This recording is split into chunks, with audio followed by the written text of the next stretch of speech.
Bonjour à tous. Aujourd'hui, on va plonger dans le monde fascinant de Roland Barthes.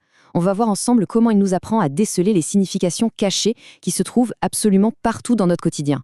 Préparez-vous, parce qu'après ça, on ne voit plus les choses de la même manière.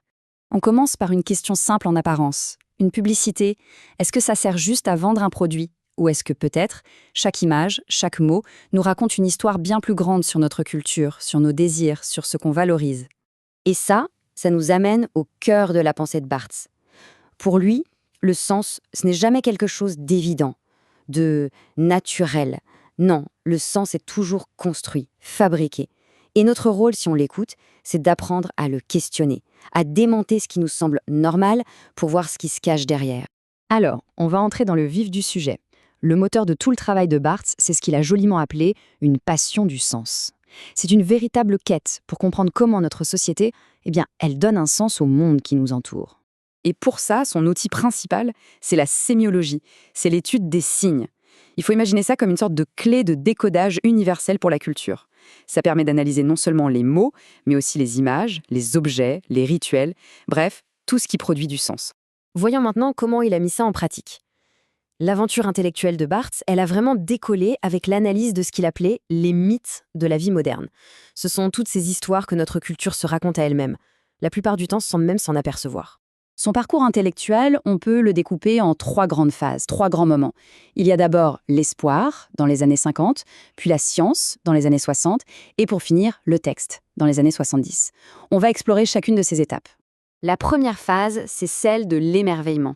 Avec son livre culte Mythologie, Barthes est, et c'est son propre mot, ébloui. Ébloui par le potentiel de la sémiologie. Il s'en sert comme d'un outil de critique pour décortiquer comment les valeurs d'une classe sociale, la bourgeoisie, sont présentées comme si elles étaient naturelles et universelles. Que ce soit dans une pub pour de la margarine ou dans le spectacle un peu grotesque d'un match de catch. Cet espoir, cette excitation, ça l'amène tout droit à sa deuxième phase. Barthes va essayer de transformer son approche en une véritable science des signes.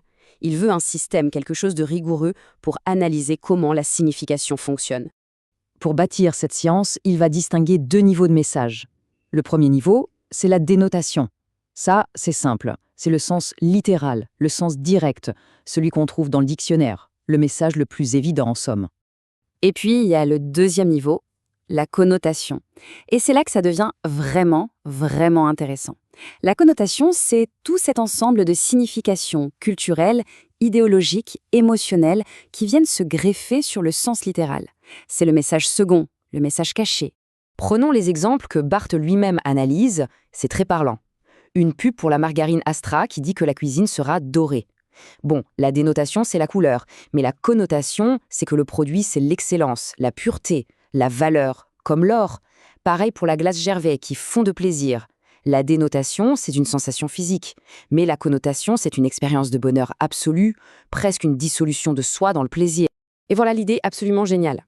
Le premier message, le message littéral dans son ensemble, l'image, la phrase, tout, devient le support, ce que Barthes appelle le signifiant, du deuxième message, le message culturel. Autrement dit, le sens évident sert de cheval de Troie à une signification beaucoup plus profonde. Mais Barthes ne s'arrête pas là. Il va entrer dans une troisième phase, où il s'éloigne un peu de la rigidité de la science pour explorer quelque chose de beaucoup plus fluide, de plus personnel, le plaisir. C'est lui qui l'écrit. Le plaisir du système remplaçait en moi le surmoi de la science. J'entrais par le plaisir dans le signifiant, dans le texte. C'est un tournant majeur. Il abandonne l'idée d'un système parfait et il embrasse la pure jouissance de l'interprétation. À ce moment-là, il fait une distinction clé entre l'œuvre et le texte. L'œuvre, c'est l'objet concret, le livre qu'on pose sur une étagère. C'est fini, c'est clos. Le texte, au contraire, c'est un réseau de significations. C'est infini. C'est un terrain de jeu qui dépasse complètement l'auteur et les pages du livre. On peut même parler d'un texte de la vie. Dans le texte, le sens n'est plus jamais fixe. Il est ouvert, il est multiple. Celui ou celle qui lit n'est plus un simple consommateur. Non, il ou elle devient un producteur actif de sens.